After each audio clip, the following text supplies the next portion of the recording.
Michelle Keller, and I am a mental health practitioner at Watson Lane Elementary. And I have been in the field. I'm an LCSW, licensed clinical social worker. I've been in the field of social work for over 20 years.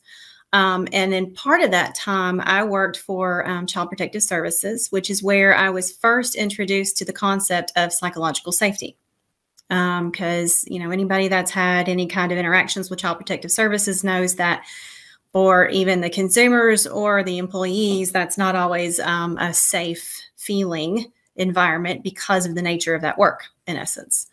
And I got to thinking, Terry and I had a conversation about how you can apply some of that in the school system, specifically in the classroom. So that's what we're going to talk about today. Just for thought, just some questions. What do you need to feel safe in your job? What did you need to feel safe when you were in school? What helped when you were going through a difficult time in your life?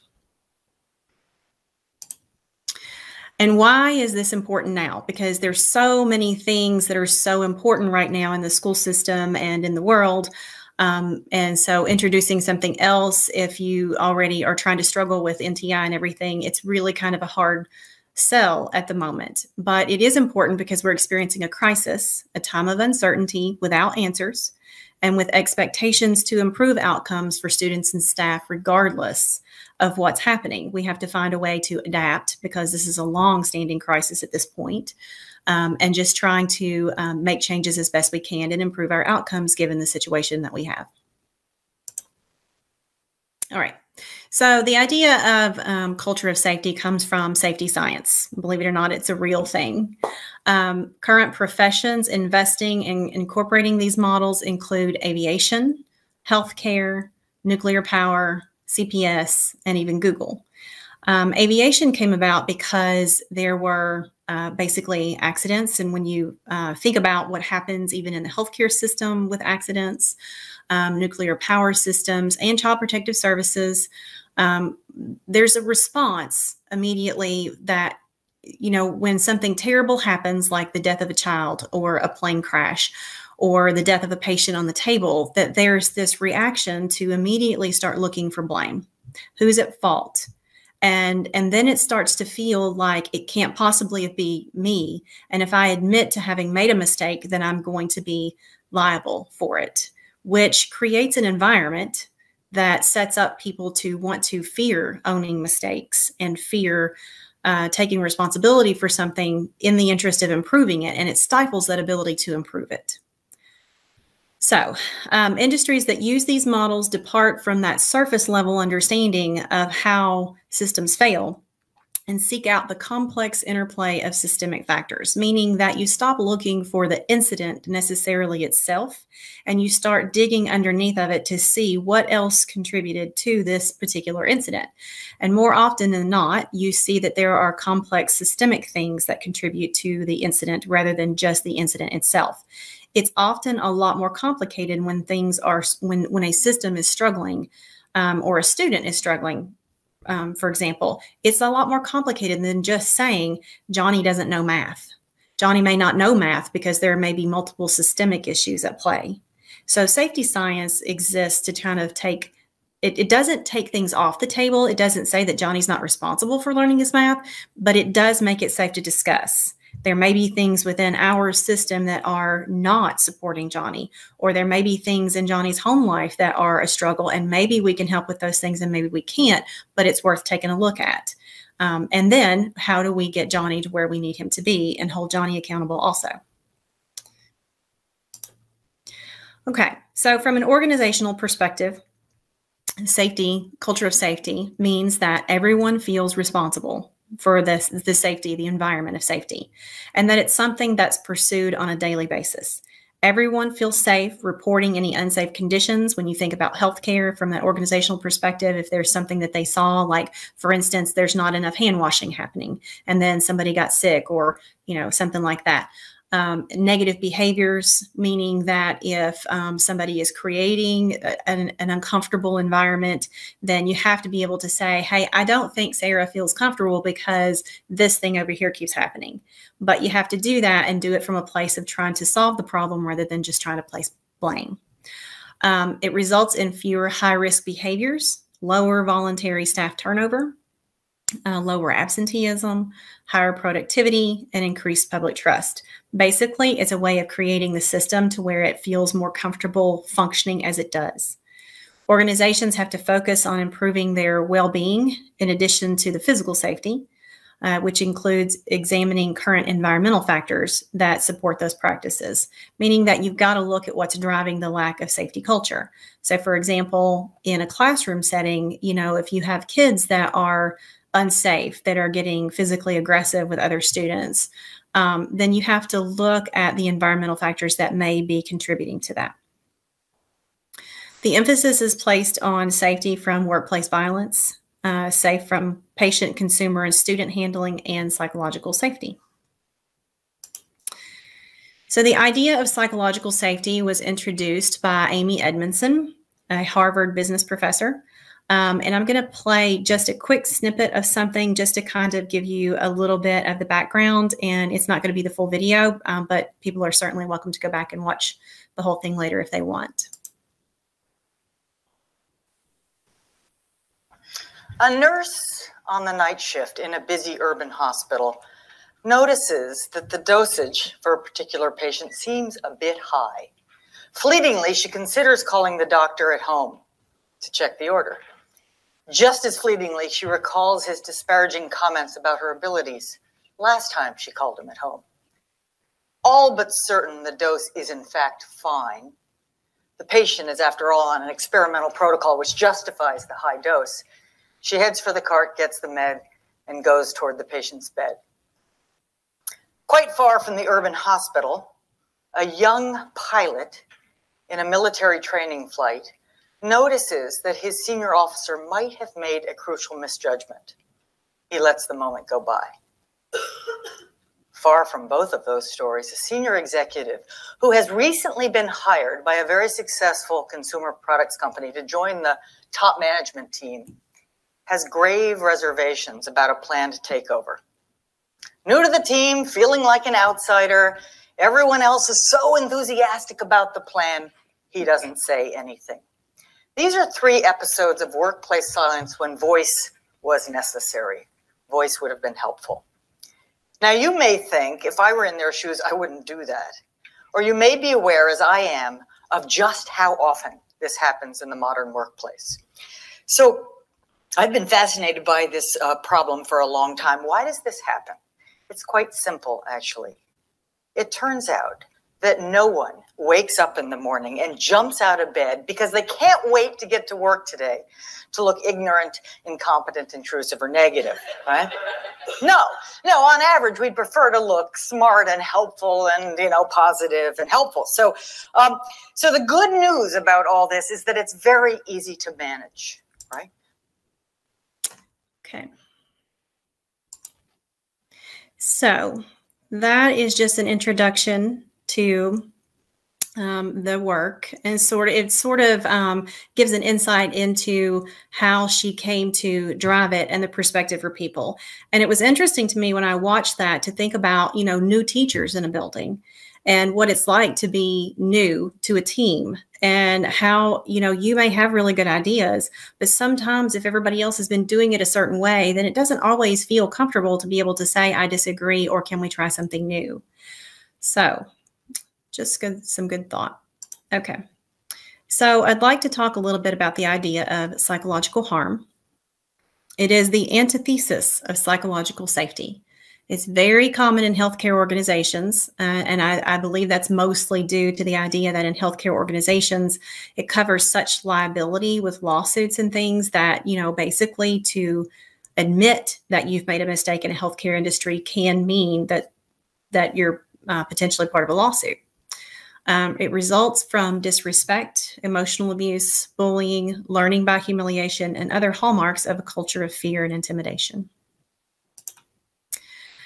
Now let's talk about psychological safety, which is the opposite of psychological harm. That is the shared belief held by members of a team that the team is safe for interpersonal risk-taking, meaning that if you are going to step out and introduce a new idea, you're not worried about being shot down in a way that made you feel like you were less than or that it was marginalized or minimalized. They may not take your idea, but it feels safe to take the risk. Includes the perception about how the team will respond to those events, meaning that there's some predictability. You feel comfortable enough and that there's enough safety that you can speak out and feel like you can predict that even if they don't like what you have to say, you can predict how that's going to go.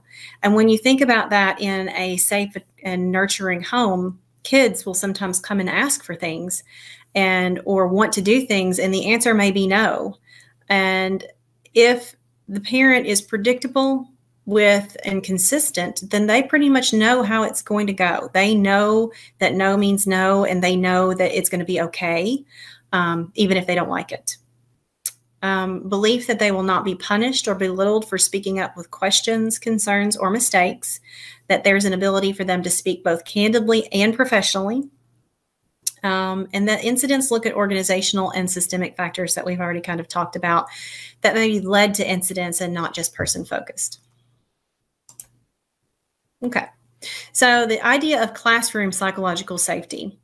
It's a little bit of a shift from that organizational perspective, even though school systems are organizations. But it's a smaller group rather than just looking at the overall organization. When you think about sitting in a classroom, that feeling of psychological safety has to encompass that feeling of knowing that you can admit that you didn't know something, but when you do, it can feel like you're violating a social norm. And sometimes kids can, if the environment doesn't say it's okay not to know the answer, it's okay that you may not know lots of things, then kids can sometimes feel stupid, and it kind of shuts them down. So to create a positive learning environment, we must help students overcome that fear of humiliation and failure. Humiliation can lead to an amygdala activation, which takes me back to the idea of the trauma response that kids have sometimes.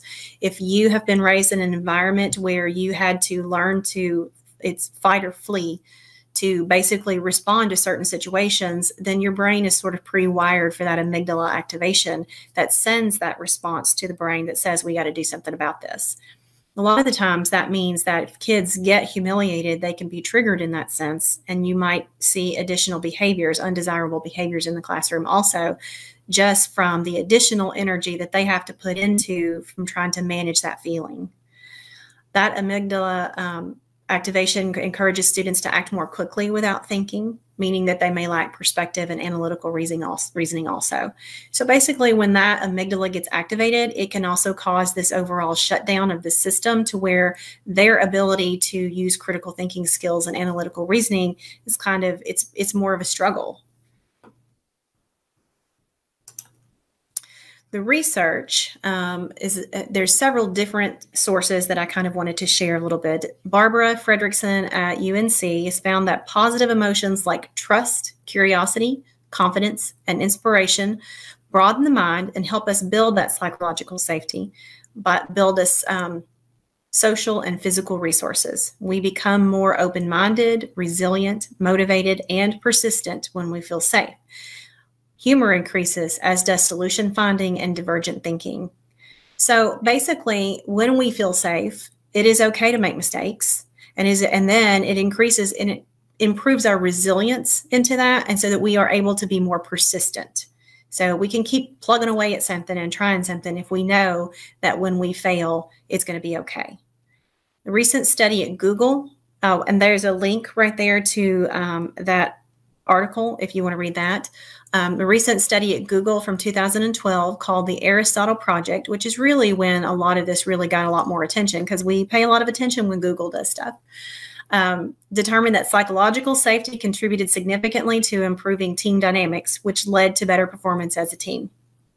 And so basically Google kind of said, we had to work in smaller groups. We had to really start talking with each other, and we had to create an environment that made it okay to make mistakes or to say, quote unquote, dumb things, because that was where we got some really good ideas. And as people felt more safe to contribute, then we got better creativity. And I included the link for that article as well.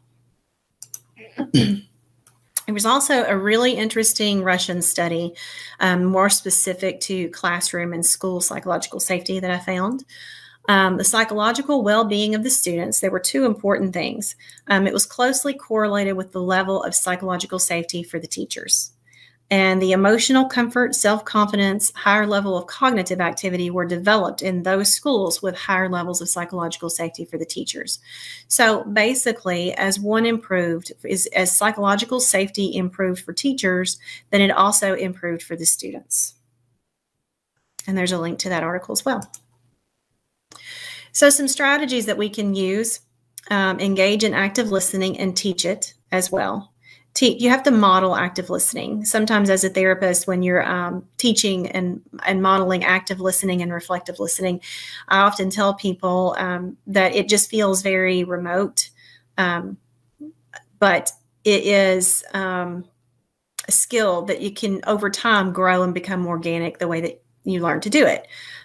So you summarize the speaker's main points to demonstrate that they're listening. It even is helpful in basic conflict resolution skills when you're teaching someone to really kind of repeat back what the other person is saying to make sure that you're getting what's coming across, because emotion can really kind of interfere with how we speak, what we say, and how we hear it. So just learning how to do active listening and then to teach that. Develop a growth mindset. Teach students to reflect on their own mistakes and others to learn from them. And so psychological safety really plays into developing that growth mindset that says it's okay to make mistakes. I'm going to learn from them. It's the difference between a kid recognizing that something is hard and seeing it as a challenge versus seeing it as an obstacle that they can't overcome.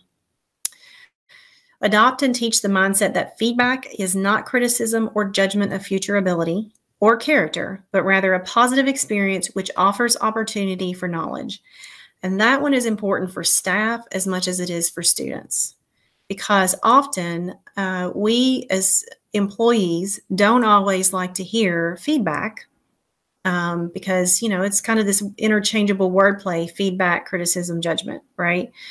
But we have to be able to take feedback and see it not just as criticism, but as an opportunity. And it really is, that is really the mindset that's required for you to be able to step past the discomfort, the uncomfortable feeling of receiving negative feedback about performance. You have to be able to say, I'm not receiving performance because I'm going to get dismissed from my position. Feedback about that.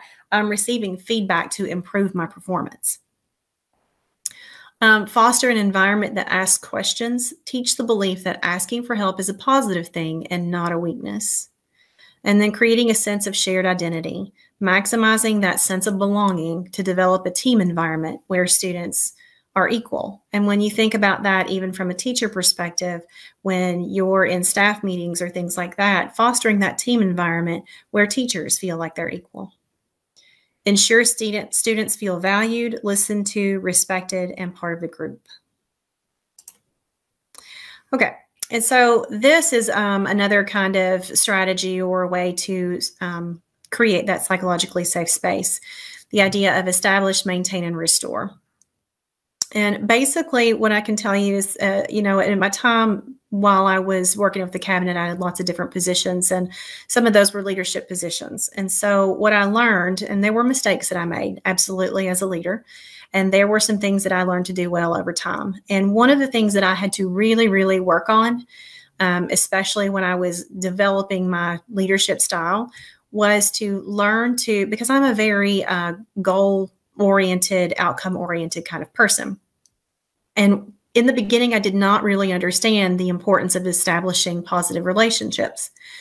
And what I had to learn somewhat the hard way was that people can hear criticism and negative feedback better if they have that sense of having a positive relationship, because it's once they feel safe and comfortable with that relationship, they no longer feel that that relationship is at risk or their position is at risk, just because they're receiving some information that says that you need them to do something differently.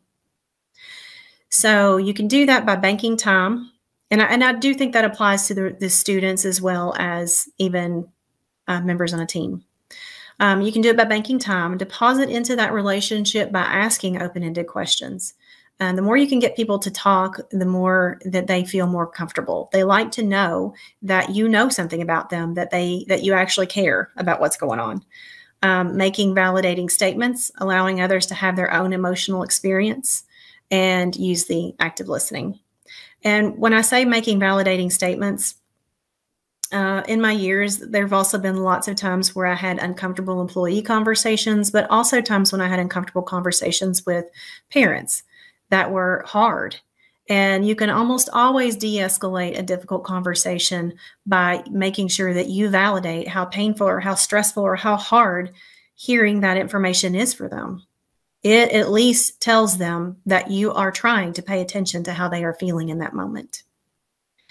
No personal information, family, interest, hobbies, gather through that sentence completion. You can ask kids to write some journals. You can do surveys, playing icebreakers, and doing some team building. And then secondhand compliments, positive notes home, telling another teacher, and encouraging positive office notes. Anytime that you can point out something positive that somebody's doing, it lets them know that you value what the work that they are doing and that you see it. And it's that positive reinforcement a lot, so that when you do have to give them negative information, it's got some balance to it. And then continue to engage in positive relationship skills. Again, the high ratio of compliments and praise compared to negative interactions. And then brief relationship check-ins where other people share about life or thoughts to build connectedness. Just kind of checking in occasionally and stopping and saying, how are you? I mean, really, how are you doing? And then restore. There are going to be times when things are hard and information is negative and the relationship feels strained as a result of that, because there are hurt feelings or there's some struggle. The best thing that you could do is own it. I could have handled that situation better. Apologize. I'm sorry we had a rough day yesterday and I didn't support you. I wish I had done that better. You can ask for a do-over. Things were rough between us yesterday. Let's have a do-over today. And I like to use that one with kids in particular, because, kids have to know that just because they've had some bad behavior, it's not lingering. It is, I know I'm going to acknowledge that yesterday was bad and you made some bad choices, but I still care about you. And we're going to have a do-over today because I've showed up and I'm willing to do it again today.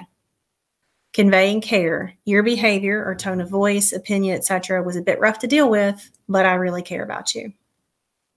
Again, it's not about excusing somebody from bad decisions or bad behavior or whatever, but it is about trying to acknowledge it and work through it. In summary, people want to feel valued, respected, and heard. Psychological safety creates that space within our groups that improves creativity, productivity, and outcomes. And it requires a culture driven from the top that extends all the way to the bottom. So you have to have administration invested in this. If you really want to create a school building that's got that sense of psychological safety, it has to be from the top all the way down to the bottom. It is imperative that everyone buy into it and that you change the way that you communicate things and change the relationships so that the whole culture is present in the entire building. And then it trickles down into the classroom, because people, if there's an expectation about this is how we function as a team, then that will follow you into the classroom. And that's it.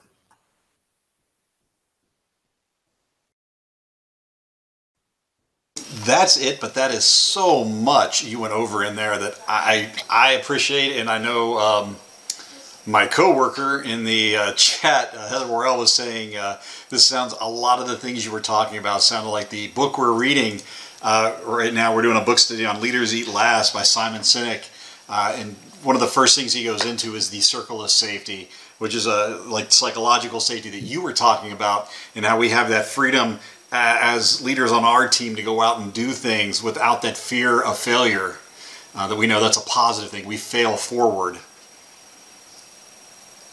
Yes. And the secondhand compliments, that's one of the things, we model by sending out our yes cards that I've shown on Twitter a couple times today, where we're recognizing educators throughout the district for the good things they do. And I think teachers need to see that in their building, and administrators have that, where they have that if they mentor and show that trust and those secondhand compliments at their level, it should then filter down into the classrooms and make it more intentional. That is exactly right. That was just that was a great session there. I really liked it, and it did go well with the last one also, as I had suspected. We didn't have any questions in the chat, as for most afternoons now. All right. You have about a minute if you'd like to add anything to wrap anything up. I can't think of anything other than it's really kind of fascinating. You know, I've worked a lot with, it was interesting when I really started looking into it that there are so many conflict resolution skills that play into creating that environment, and that basically at the core of what I think creates, because nobody gets up and says, you know what I want to do? I want to have a crappy environment, and I want to make everybody feel dumb today. You know, that it's completely unintentional, because that's not how people function. But we get so busy and worried about complaints that are going to come in, and a school system in particular, you know, you're worried about outcomes for students and the, you know, the expectations for parents and administrators and what has to happen. And so a lot of that, trying to manage all of those things, sometimes contributes to that environment of not having that psychological safety, just because we're so busy and trying to be so incident focused sometimes. So it does take some work to create that kind of environment, but it is worth it. Agreed. Yeah, and that brought me another thing I saw with the active listening. You had mentioned that. It's really a very handy skill to have, especially now when people need that communication. They do need, like you said, vent. It's great. Sometimes we do a lot of meetings where it's just listening and taking in someone and going, okay, you've been heard. We understand. Don't try to fix it. Just understand and hear what they say. Yes. All right. Well, thank you, Michelle. That was outstanding. Appreciate you being here today. Hopefully we'll see you back sometime. All right. Thank you.